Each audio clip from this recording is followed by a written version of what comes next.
COVID-19. So how with those situations in our real life, using our common sense, it is all about common sense. So they have used the pattern to put it in the real life situations. So here I'm going to deal with the logical reasoning. What actually syllabus we are dealing with? So according to the syllabus given,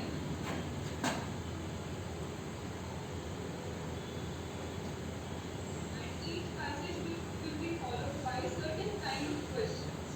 See, this is kind of, we used to have, I have written like that in the YouTube. We used to have such questions only in part of English. But now you also got such passage kind of questions in logical reasoning also. So here what kind of questions we have? Arguments, premises, conclusions.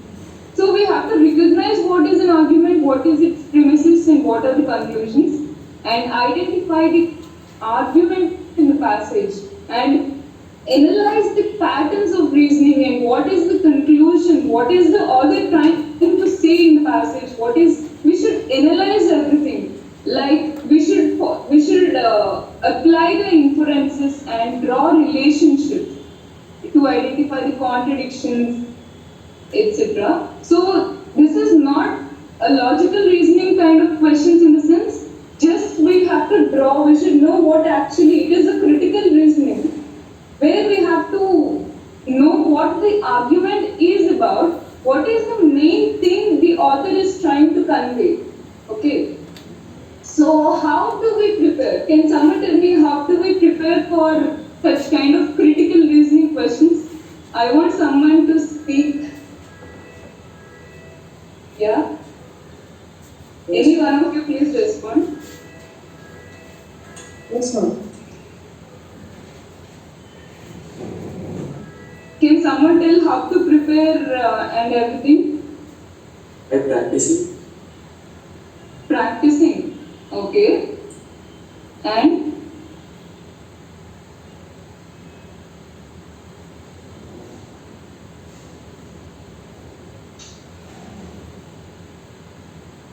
And I want someone to speak. Yes, let's have a discussion kind of session, not just saying something. It will be boring for you as well. If you talk something, then it will be interesting. It will be like a conversation and learning thing.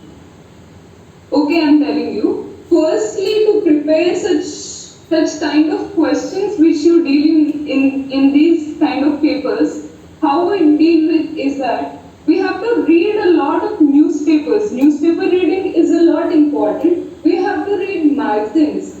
Do you have a habit of reading newspapers? You have to read the editorial part of newspapers. You should get habituated to it. Like every day, you should read at least 2 editorial articles. So if you read it, it will be useful for you in English, it will be useful for you in general knowledge, as well as it will be useful in this logical reasoning. So you have to go through the articles, like you can refer to The Hindu every day. That is more preferable one. You can read magazines. You have a lot of magazines. You can read Pratiyogita Darpan, anything. Okay. So first, what I suggest you to do is how to prepare. We have some things in common. Even though the syllabus got changed, we have some things, some logical reasoning questions in common. Like we have some miscellaneous questions we used to, yeah, someone answered in the chat, sorry I didn't say it. Yeah, reading is also a good way of preparing. So we should first refer to the previous year question papers, because one or the other way there are some topics which are same. So I say first to refer the previous year papers and prepare the 3 sections together. What are the 3 sections? English. We have comprehension passages, right, in English also. We have to prepare that. And GK, when we read a newspaper, obviously obviously a lot of GK questions, we'll go through a lot of GK questions also when you read an editorial. You have to see this logical reasoning, you are getting passages. So that also you can deal with a simple reading of newspapers. And I'll tell you, when you're reading a newspaper, not just reading a newspaper and throw it out. When you're reading an editorial, you have to see what actually the author is conveying in the passage. What is his main theme of the passage? What is he trying to convey to the readers? What is he trying to convey to the readers? What is author's stance on a particular issue? What is the stance? What premises does the author offer in the support of the conclusion? So when an author is saying something, how is he supporting his statement? That is called premises. So we have to see in a particular passage when we are reading an editorial, we have to see if an author is saying about something like, he's talking about how the government of India is dealing with the pandemic, this corona pandemic situation. So we have some articles which are against the government, that they are not able to deal with, that they are not able to deal properly. Like someone who is against BJP, they keep on saying they are not taking proper measures. So what is author's point of view in that particular article? Okay, what is his taking as support? What is his conclusion? Everything we have to analyze in an article when we are reading it. So, how would the conclusion differ if the premises were changed? If the premises were changed in the sense, if an author is giving some proof to a particular thing, if they change, how will the conclusion differ? We have to identify that also. And one more thing, not just reading the newspaper and articles, we can have some kind of discussion with our friends. Like when we have a break in our colleges or school, in our colleges, when we have a break time, then we sit together, right, to have some snacks for some chill time. Then we can discuss some news like any current affair and keep on arguing with your friends. Arguing in the sense it should be a healthy argument where both of you will learn new points. Okay, you have to make variety of arguments and reasoning styles you will encounter when you have numerous kinds of such arguments. Okay, next, how do we deal with critical reasoning part? Now we'll see how are we going to approach, how are we going to deal this kind of critical reasoning part.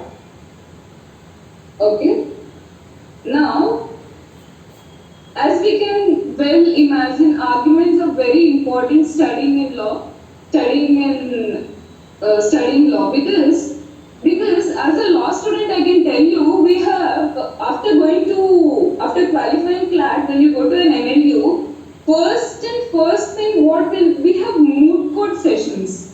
Moot court sessions in the sense where you will have two groups you have to argue your points, where you have to give your points and then you will be scored accordingly. How you will argue? So this is the main thing why this session has this section of arguments, conclusions, premises are brought into CLAT according to my knowledge. So after going into an NLU, what you will find is you will have to bring some new arguments. As a future lawyer, you have to bring, your job is to bring new arguments with an effective way, right? It is very important thing. So we have an issue, we'll support our client. So how are we going to support our client? That is called premises. Okay? So that is the main reason I think this part of thing is brought into UG CLAT. And we have to carefully identify what are the premises, what are the conclusions, and what are the arguments. Can someone tell me what are these three? I keep on saying these arguments, premises, conclusions. What are these according to your knowledge? Please tell me what are the actual meaning of these words? Can someone please?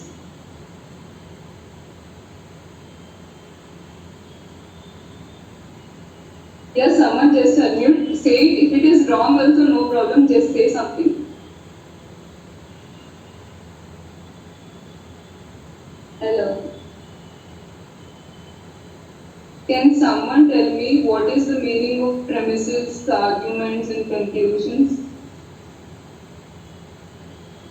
At least you tell me what is the conclusion of an argument. You are a future lawyer, so you might be knowing what at least is an argument. Conclusion is after layering of arguments, which we end up with is called conclusion. Okay, you say the final one which we draw out of the entire argument. Arguments and is called conclusion. Okay. And someone else? Can I call the names so that you will respond? Tejas, Sai, or Gokul. Please respond. Say something, even if it is wrong, no problem. Argument means arguing something about a particular point. Okay.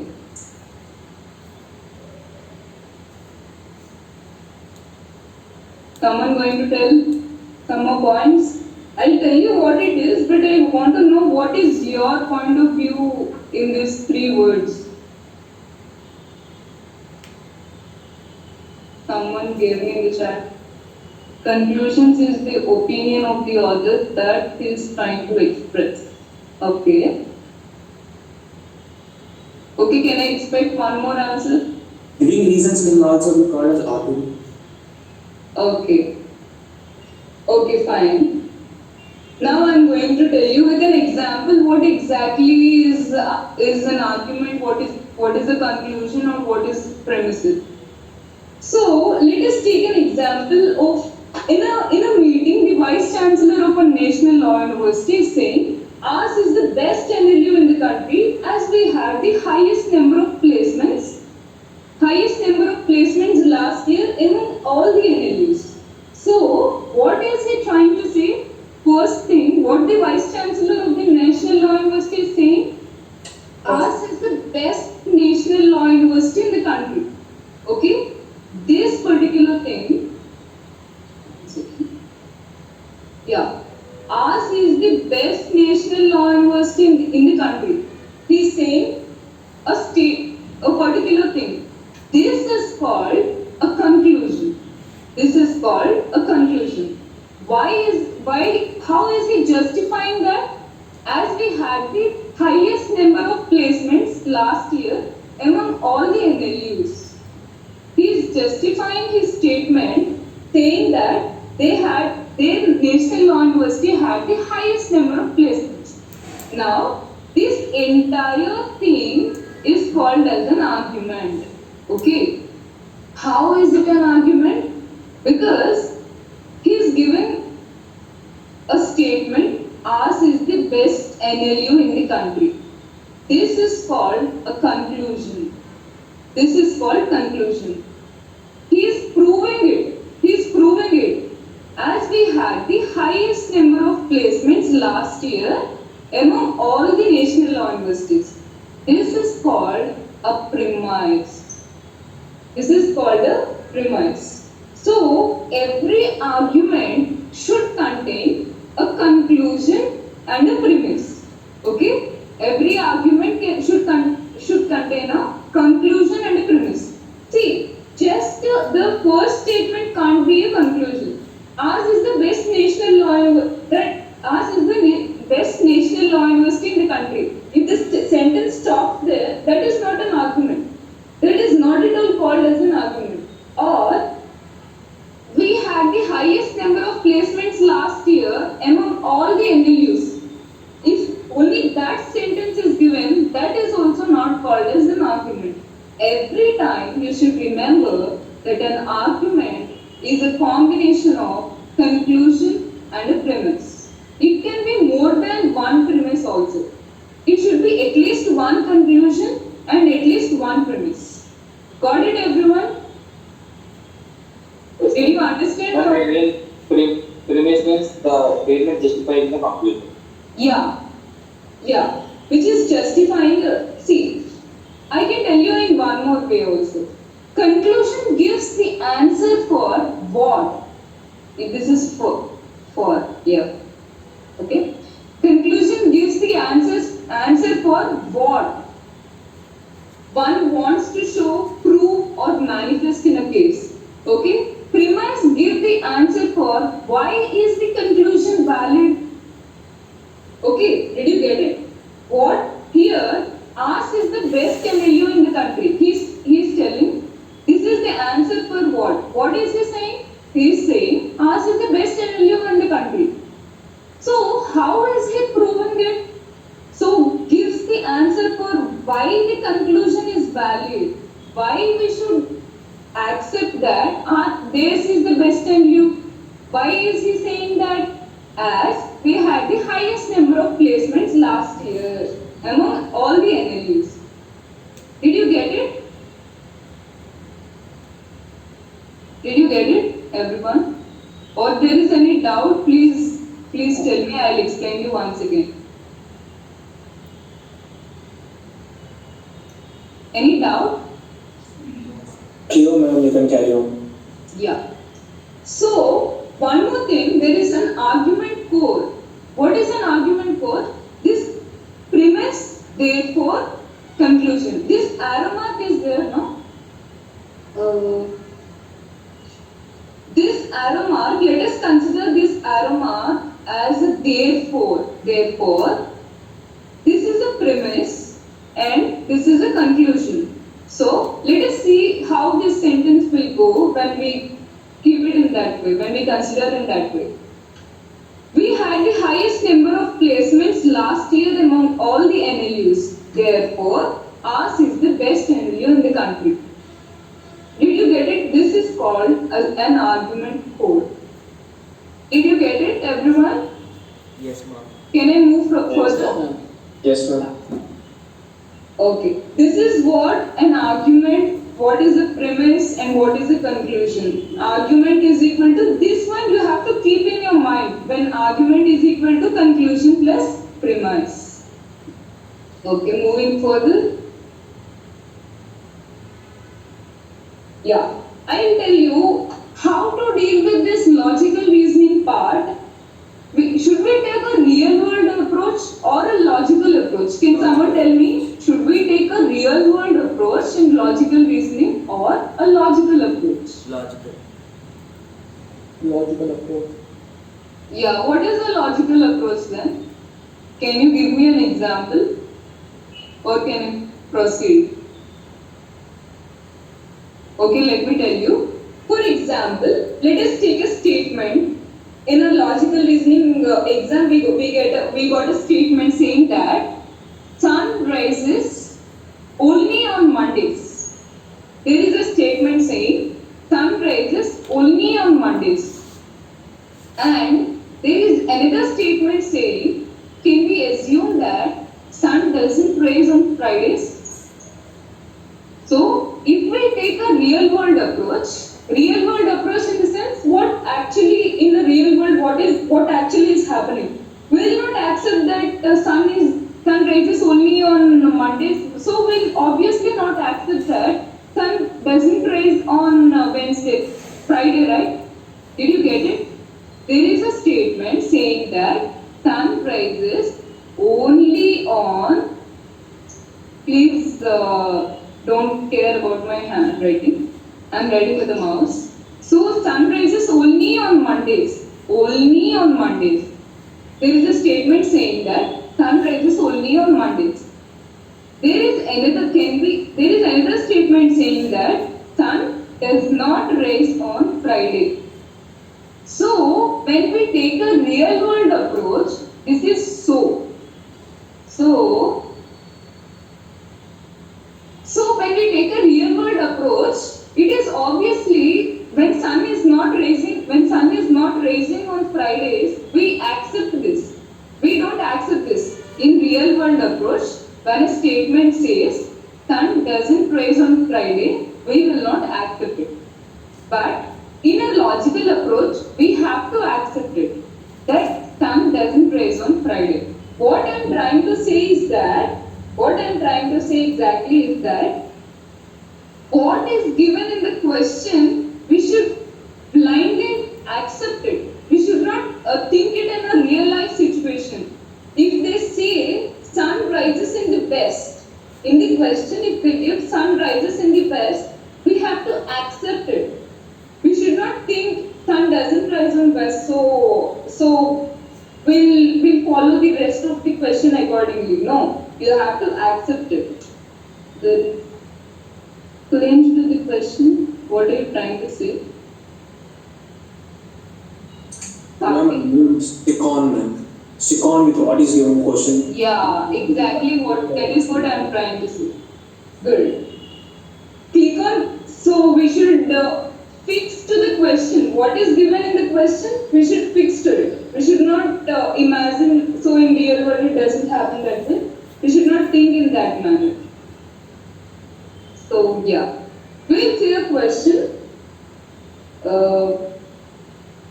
If highways were restricted to cars and only those trucks with capacity of less than 8 tons, most of the truck traffic would be forced to run outside highways. Such a reduction in the amount of truck traffic would reduce the risk of collision on highways. The conclusion drawn in the first sentence depends on which of the following assumptions. Did you get this? What is this question? Did you get it? Yes, ma'am. Did you get it? Or can I read it once again? So what exactly they are saying is that, what exactly they are saying is that if highways were restricted to only cars and those trucks with a capacity less than 8 tons. So on highways, what are going only cars and those trucks with less than 8 tons of weight. Okay? Then most of the truck traffic would be forced to run outside highways. So most of the trucks would be going outside highways. Such a reduction in the amount of truck traffic would reduce the risk of collision on highways. Okay? The conclusion drawn in the first sentence depends on which of the following assumptions. So I hope you all got what actually the author is trying to say. Let us see what are the assumptions. The roads outside highway would be convenient as highways for most drivers of trucks. The roads outside highway would be convenient as highway for most drivers of trucks. Most of the roads outside highways are not ready to handle truck traffic. Most trucks that are currently running in highway have a capacity of more than 8 tons. Cars are at greater risk of being involved in collision than trucks. Can someone tell me? I'll explain you what it is. Can someone try the answer and tell me? Can someone try the answer for this? Yeah. D. Jeshwant last year is saying D. And more answers you can, if you don't want to talk, you can just say it on the chat also. I want more answers, please. D. Pranav is also D, I think D, ma'am. You think B or D? D. D for dog. Okay. It's C. Okay. Saket is saying C. And more answers, please.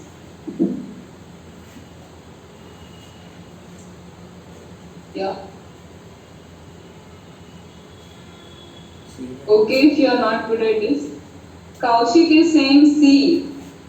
We'll see who will win in this, C or D. And more answers, please. Okay. So let us play with this question. So we all understood what is the question, right? So We'll eliminate options first. We'll eliminate these options. The roads, what is it? The roads outside highway would be as convenient as highway for most of the drivers of truck. Here, in the above passage, nothing is given about the convenience of drivers of truck. So, Tejas is also same thing. So, nothing is given about the convenience of truck drivers. Do you all accept it? Yes? Yes, ma'am. Yeah. So, we'll eliminate this option. Next, most of the roads outside highways are not ready to handle truck traffic. Nothing is given about how the outside roads are going to handle the traffic. Nothing is given. So, we'll eliminate this also.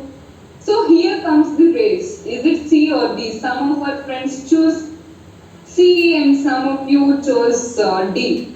Let us see C. Most trucks, let us see D first. Cars are at greater risk of being involved in collisions than trucks. Friends, tell me, where is it given that about the accidents or collisions which cars are taking place? See, cars are at greater risk of, how is it given that trucks are at greater risk or cars are at greater risk? Is it given anywhere? It's not mentioned, ma'am. No, ma'am. Yeah. So can we eliminate this option? Sure, I ma'am. cannot see in here. I cannot see anything about where, due to which vehicle the collision is taking. Cars are at greater risk or trucks are at greater risk. Okay, I am eliminating this option also. Most trucks that are currently running in the highway have a capacity of more than 8 tons. This is the correct answer. I'll tell you why. In the before, see here we can wait. Let me clear this. Ma'am, Yeah. I have a doubt. Yeah, please. Ma'am, the question says that most of the, but I mean, it is mandatory that all the trucks which are less than 8 tons should pass by, ma'am.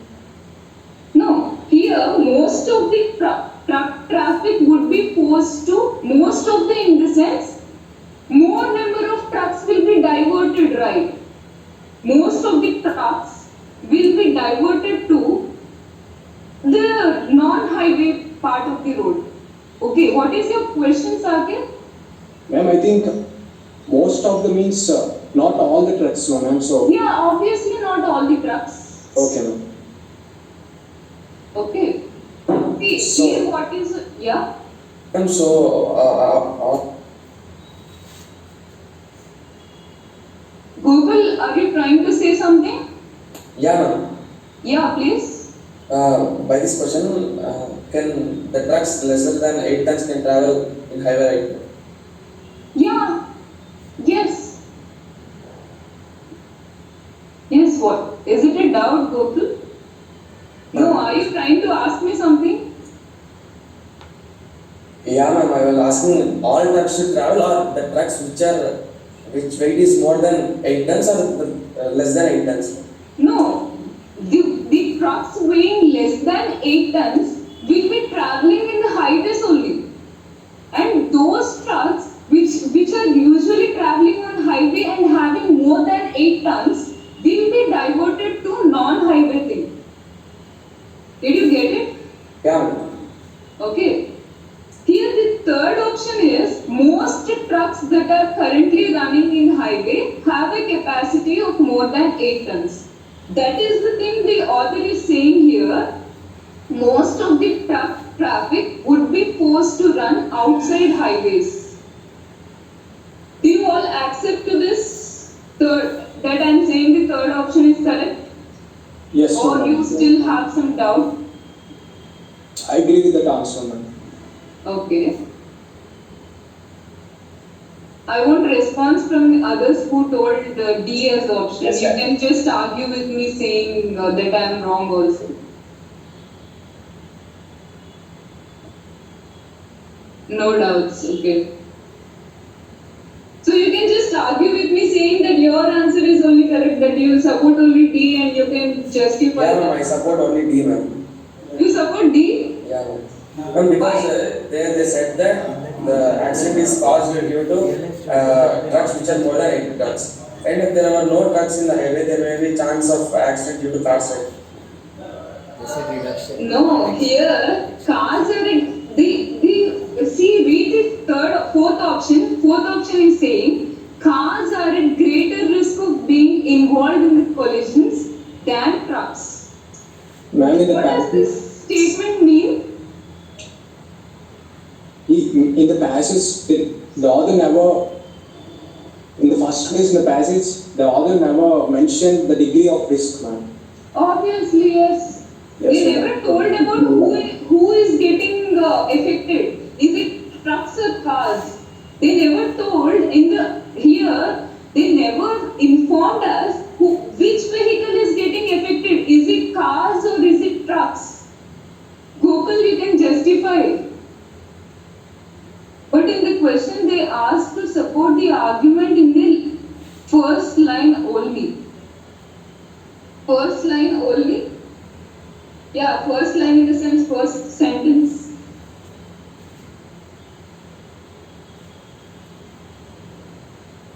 Jashwant, you can unmute your mic and speak something also. What are you trying to say? Are you supporting Gokul?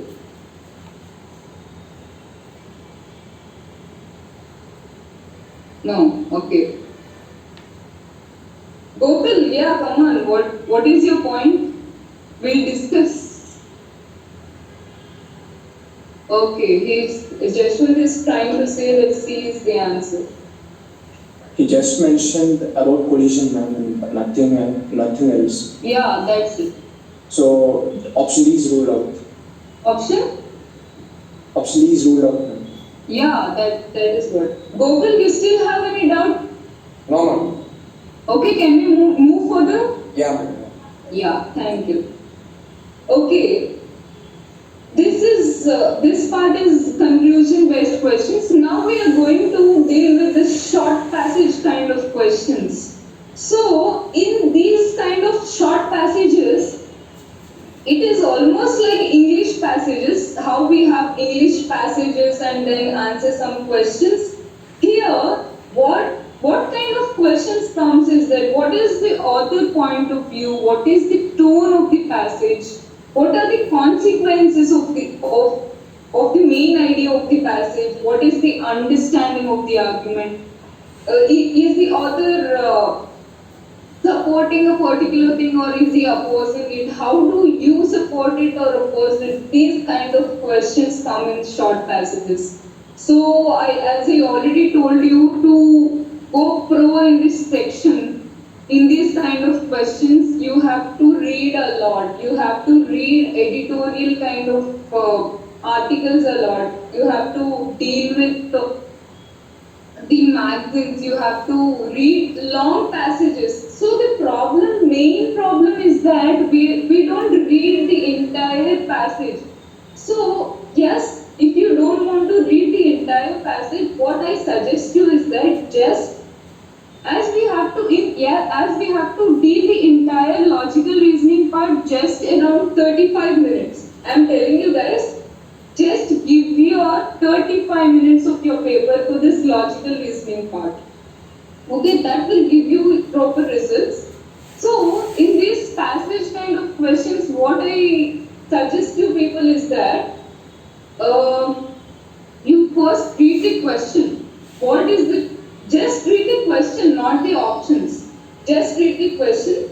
Read all the questions. If they give you 5 questions or whatever it is, read the questions and then go through the passage just like that. In 2 to 3 minutes, you have to just read the passage as thoroughly as possible. Okay? You have to read the passage first, see the questions, how they are, because we have to know which part we have to concentrate more on. After seeing the passage, you'll be like, what is this a long passage? You'll get exhausted. So when you read the questions first, you'll get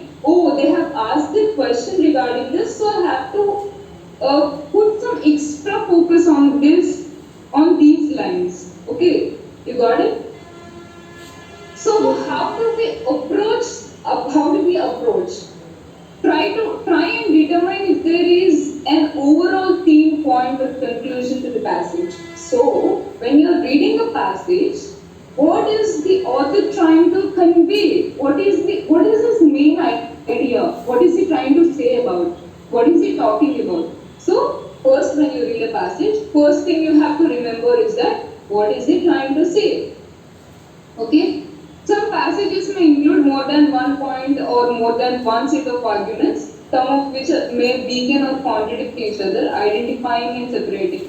So, when you read a passage, he'll give one point of view, that is fine, then you will keep it in mind that this is the main point of view, what author is trying to say. But, in some kind of passages, what happens? There will be different point of views. You have to separate them and try to know what is the author different, how is the author differentiating them. Okay. Next, read each question carefully before trying to determine what is correct. A question may ask which option weakens the argument in the passage. So we have to read the questions very carefully. So without reading the question, for example, in English we have identify the synonym of this statement, identify the synonym of this word. We don't read the question properly and we think, and sometimes they give, all of a sudden they ask for antonym of the particular word. So if we don't read the question properly, we keep on thinking that this is a synonym. He'll be obviously asking for a synonym and we'll be answering the synonym as the answer. So they will be caught, they will lose a lot of marks.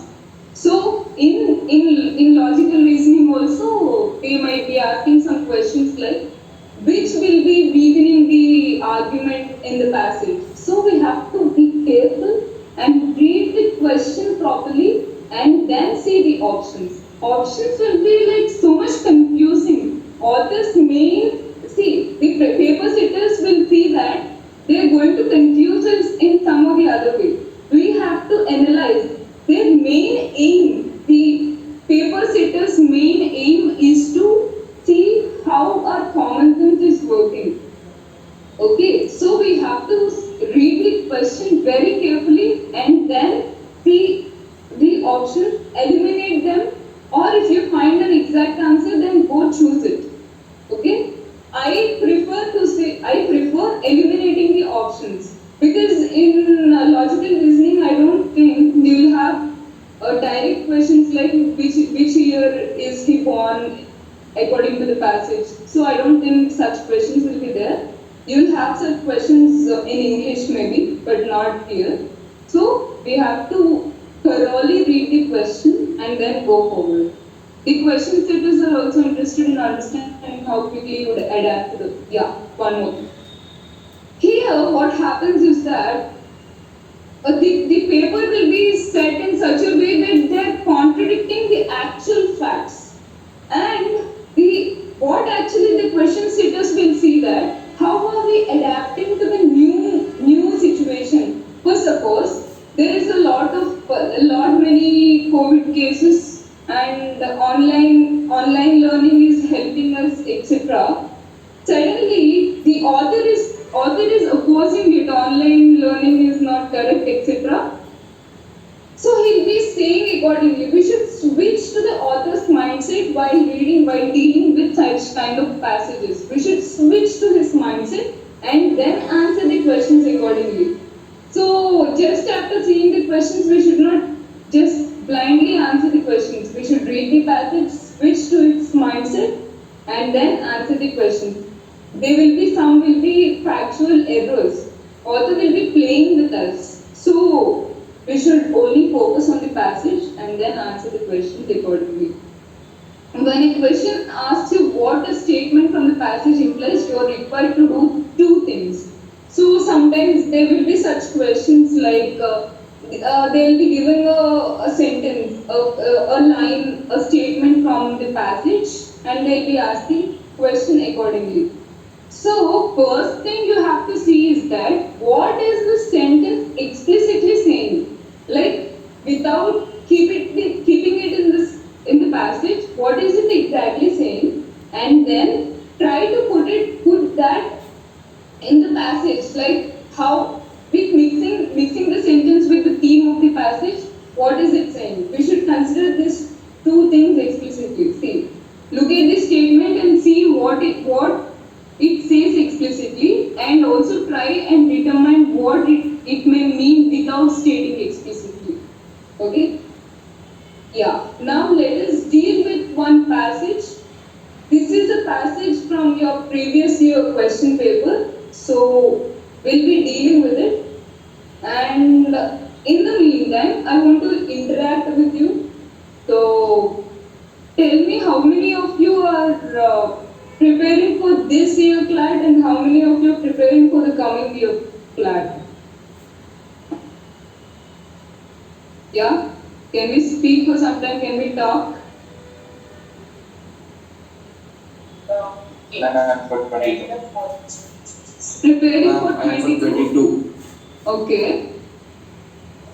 Yeah, I'm Starting prepared for 22. Kokul, you're for? 22, ma'am. Okay, Kaushik. Tejasa is for 22. Pranav is for 22. 22, ma'am. 22. Umesh is for 21. Okay. Any more? 22. Last year is for 23. Good. Kaushik is for 22.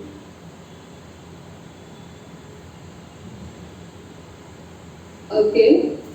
Did you all see the previous year question paper, that is 2020 question paper? How many of you saw it, or yeah, Krishnan saw it.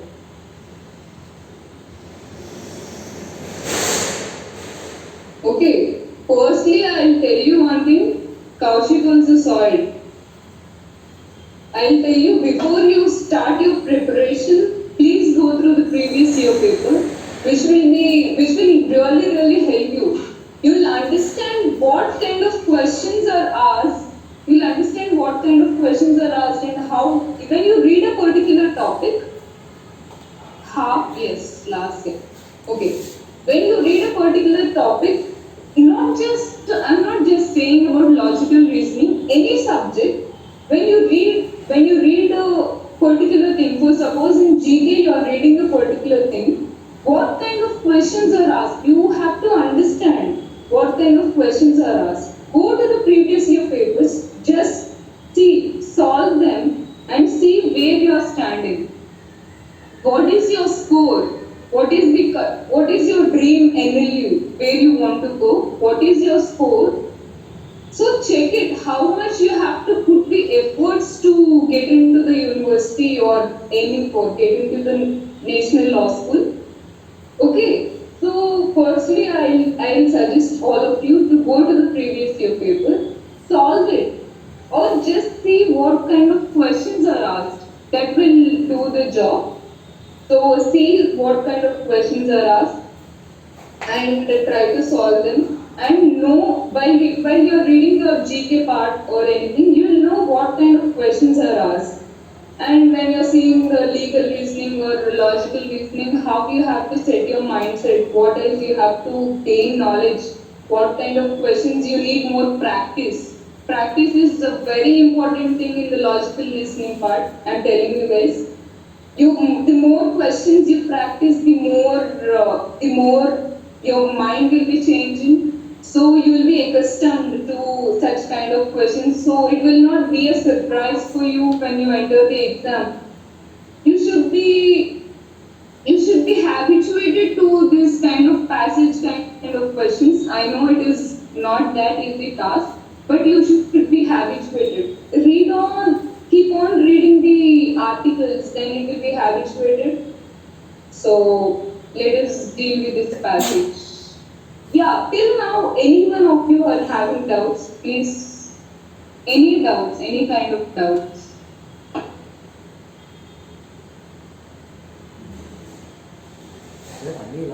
till now what I have discussed, any kind of doubts, you can ask me doubts regarding the CLAT or whatever it is. So how to approach 3 or 4 passages. any kind of doubts. 5 ఒక passage. Say yes or no otherwise. If it is no, I'll proceed. Continue. No? Okay. If anywhere during this session, if you're having any kind of doubt, just stop me where I am. I'll be clarifying your doubt. Okay? Please don't carry your doubts further after the class. We'll solve it here itself. Okay? Now we'll read this passage and solve some questions. Yeah, anyone wants to read it? Read the passage for me.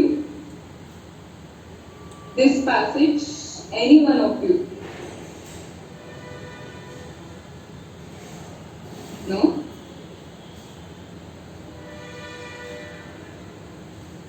I cannot unmute as there is a background disturbance. Okay, you want me to read the passage also? It is like a monologue for me, like only I am talking. Okay, What did you say, Pranav? I agree. Yeah, thank you so much. Please. Some readers wondered whether my reading of the crisis in the news media is about journalism or about the news industry. Those of fortunes of the news industry have been bearing on journalism. There is indeed a difference between looking at issues that govern journalism and the factors that contribute to the financial stress of the media industry. Over the last few years, I have been discussing the impact of digitalization and journalism. The pandemic has accelerated the process of digital transformation on the news media. Therefore, these issues need close scrutiny. One of the defining elements of analog journalism was the two crucial functions of journalism: bearing witness and making sense, complemented each other and help people make informed choices. When I talk about the strength of analog might am neither Sir, analog and physical కదా? romanticizing the past nor I am a Nudity. What is it? Nudity. Most importantly, I do not believe in nostalgia. Many scholars have established how rose-colored glasses always lend to an unfair distortion. Looking back on the best of the past while comparing the worst of the present. Okay. Okay, I'll read it now. Hence, when we talk about the digital transformation news environment, I'm talking about how there needs to be a conducive atmosphere for credible information to resonate with the people. Literature on misinformation, disinformation, and malinformation reveals a new distinction in the minds of citizens. Editors and journalists have to contend with a new breed of skeptics. These are the people who trust social media forwards more than evidence-based, data-driven journalism. Their confirmation bias flows from the encrypted social media platforms that are full of conspiracy theories. Okay? This entire passage is talking about the social media journalism, which is an analog journalism. The author is trying to say, what the author is trying to say is that he is saying the new kind of journalism have come, which is giving the misinformation. It is giving the wrong kind of information.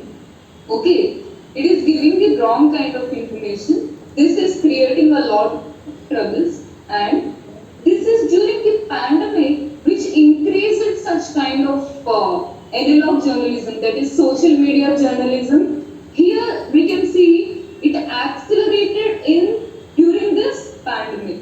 Did you get the main idea what it is talking about digital transformation on news media.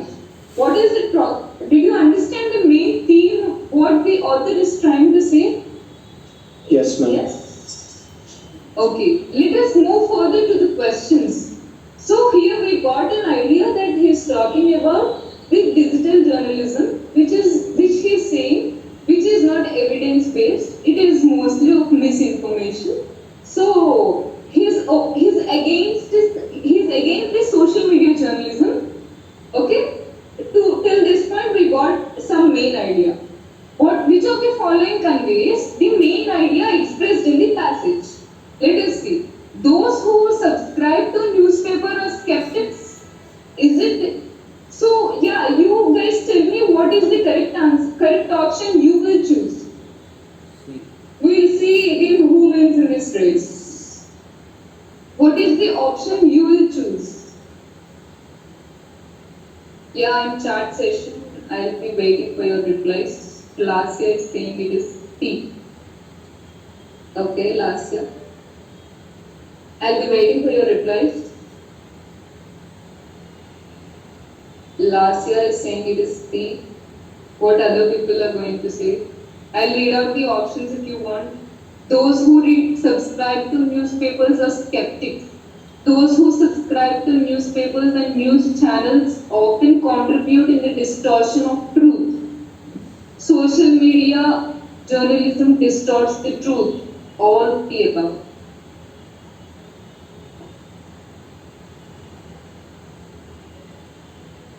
Okay, let me proceed further. Here, I come with the eliminating of the options again. Those who subscribe to newspapers are skeptics. One more answer. Sakit is saying it is C. Okay, let us see. Those who subscribe to newspapers are skeptics. Anywhere in the passage, it is saying those who subscribe to newspapers are skeptics. Let us see. Here, what is he saying?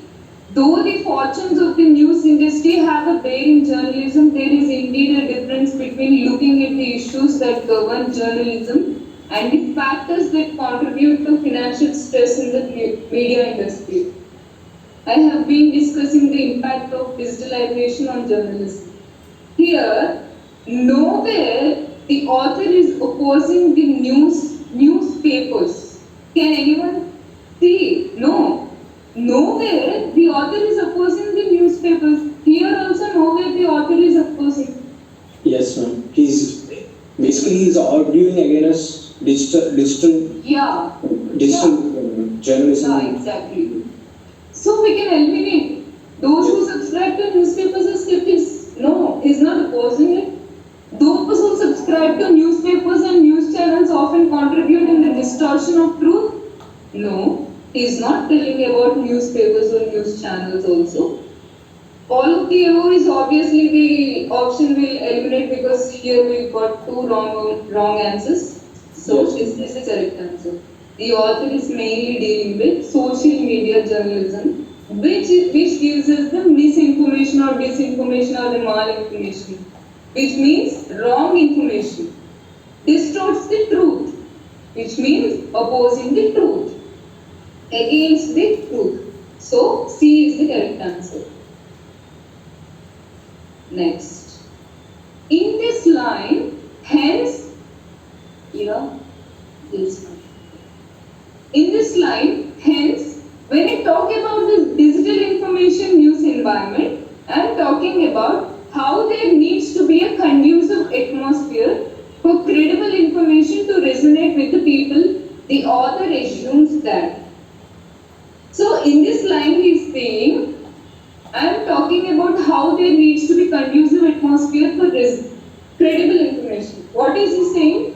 In news environment, there should be credible information. So he is talking about credible information, which means the correct information, which the social media journalism is not giving. Okay, he is talking about it.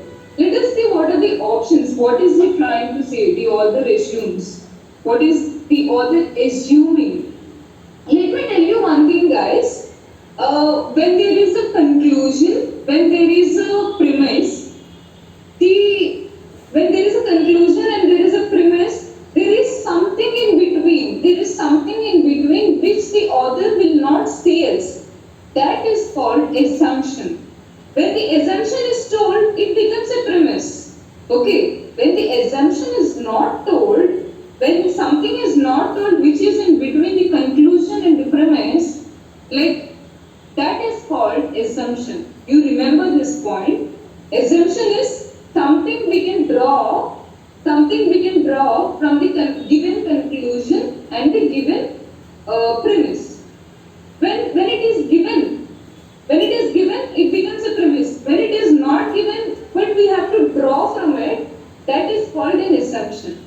Okay.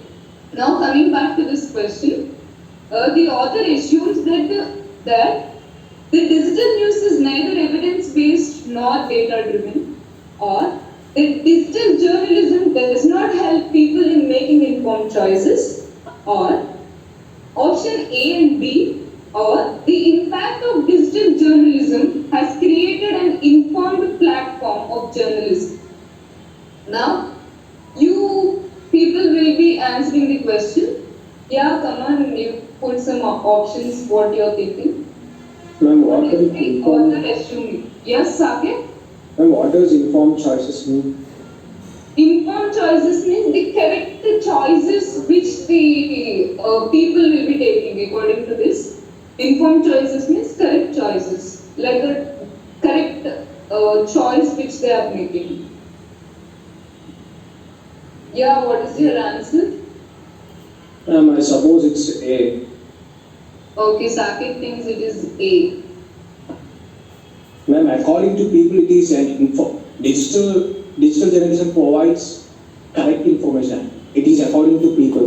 They think. They think no. We'll just go with what actually the author is saying, Saket. Ma'am, I think it's given in the passage. It is given in the passage. What is given in the passage? You are saying you are opposing option B, right? Yes, ma'am. Option B here is the digital journalism does not help people in making informed choices. Saket, remember, informed choices in the sense the correct choices which they have to choose. It is not whatever choice they want. Okay, ma'am. Okay? Yes. Digital journalism does not help people in making informed choices. He's saying digital journalism is stopping people from making informed choices. I got it. Lasya is saying it is option C. Kaushik is saying option C. So we can say yours A అనుకుంటా. Still anyone of you? Plus దాని మాట్లాడలేదు. So it's probably yes. I'm waiting for the answer, guys. Pranav, you're not talking. Pranav. I'm not understanding how to think about that. Okay, when I mean how to answer. You can talk in Telugu if you want, no problem. Yes, ma'am. Yeah, please tell it in Telugu, no problem. I know Telugu. No, I am not getting how to understand the question. You're not understanding the question. Yes, ma'am. Okay. I Here, mean, how to think the point, the way you think, from your point of view. okay, I tell you. See, Pranav, let us read the question first. In this line, hence when I talk about the digital information news environment, I am talking how there needs to be conducive atmosphere, good atmosphere for credible information, like good space for credible information, that is correct information to resonate with the people. Pranav, is your doubt about how I said that he's against social media journalism? Pranav? I'm C, ma'am. Yeah.